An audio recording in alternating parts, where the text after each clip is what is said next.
everybody, this is Reese here from CeeManga and welcome to my review of One Piece chapter 747, Highest Executive Pica.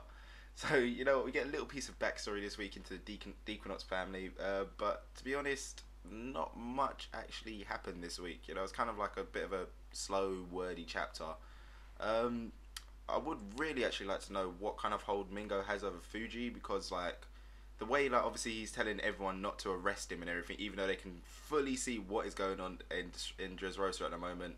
It's like even his men are completely confused with him. They're all just like, oh, aren't we gonna do something about all this? It's like, no, you're gonna listen to my orders. We're gonna do this. It's like, okay, everyone's just so confused. So it'll be nice to kind of find out what the hell's going on, because obviously at first I was thinking it's a thing of anyone who's obviously discovered what Doflamingo's plans are, he's turned them into toys, so yeah, they lose their whole sense of reality. They've just lost themselves completely, and obviously became slaves and everything. But if that was the case, I would have thought there'd be a lot more higher level Marines there, like some admiral levels, people like that, they'll suddenly get their memories back of them and stuff. So yeah, there's not really that many high level rank Marines there with all the rabble that's there. So yeah, what the hell does he actually have on him?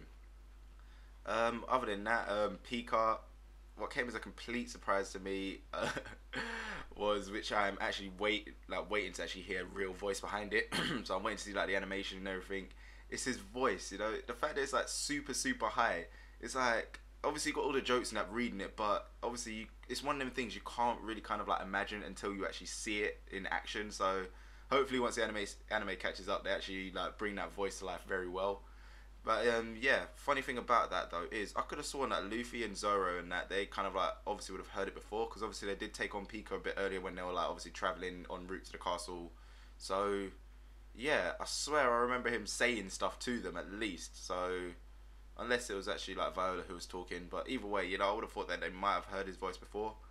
But yeah, other than that, not much else really happened. Basically everyone else, they're on the run. Obviously Usopp's running because everyone's chasing after him, because yeah, he's a 5-star. They're gonna get so much money from beating him.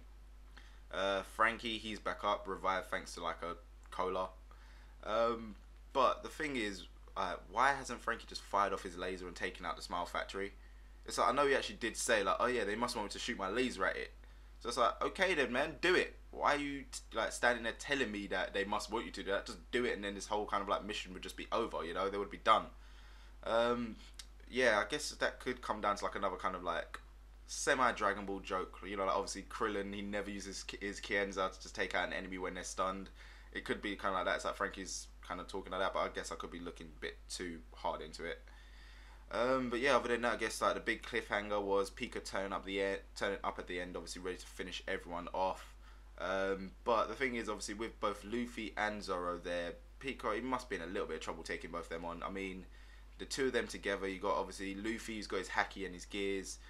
You got Zoro, the guy who can cut through steel like it's nothing, and not to mention obviously you got friggin' Law there. Once they take the cuffs off of him, he's going to be another formidable enemy. So what, Pica's saying, oh yeah, I'm going to take out all three of them like they're nothing. I don't care if he's got full control over the land and everything, but because still, that doesn't really make too much of a difference, Luffy and Zoro, they're two of the main characters, so they're going to fuck shit up, essentially. So yeah, hopefully next chapter we'll go straight into the battle, and then we actually kind of do get to see a little bit more of Zoro in this battle, because I don't know about you guys, but I don't think he's been fully showcased enough after the whole time skip. Obviously, he took on that friggin' octopus dude. That was about it. Last arc, he didn't really take on anyone. So, yeah, I think this battle here would be a really nice one to kind of fully showcase what he can do, so we can see exactly what he's learnt with Mihawk and all that stuff. Maybe reveal some sort of new technique that he's got. Anything like that, that is what I'm really waiting for. So yeah, like I've said, not too much really happened in this chapter. It was kind of just a wordy one, more of a build up for the next one.